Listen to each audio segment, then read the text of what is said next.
Trajner e pam një luftë edhe sonte nga skuadra e Ravecit. Në çerregën 3 Prishtina arriti një përsipër 15 pikëve, e pam një luftë edhe arritët të ktheheni edhe ta shkrini deri në 2 pikë. Por cilat ishin detajet, mund të themi, te skuadra e Ravecit që nuk e bëri që sot të marrë një fitore në shtëpi? Së pari urime ekipës së Prishtinës në fitoren e merituar, kurse neve na mbetet që të punojmë shumë posaçërisht në mbrojtje.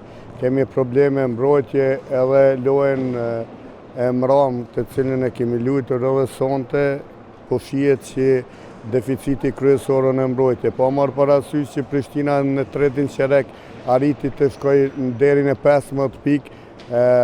Prishtina dhe këto ekipe tjera të 4 të së janë ekipe të cilet edhe në kësi oscilime din të gjejnë mënyrën si të fitojnë.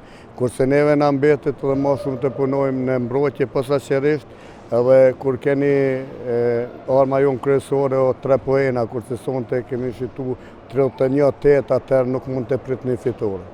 A beson trajner që edhe thellësia në bankë e Sigal Prishtinës kishte i dhënë përparësi skuadrës së Prishtinës për dallim me Ravecin, duke mos pasur shumë edhe opsione nga banka jo personalisht? Po, unë e kam këtë roster të lejtarëve dhe me këta lejtarë të cilët i kam mundona me nxirr më të mire.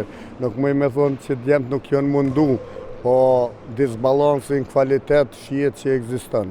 Trajner përgëzoj për luftën edhe për punën që po bën në Ravec. Humbja e dytë ndoshta jo edhe aq e mirë në përfundimi i dy ndeshjeve, por besojmë që edhe unë si shikues edhe si komentator jam kënaq me angazhimin edhe punën e bërë nga skuadra e Ravecit.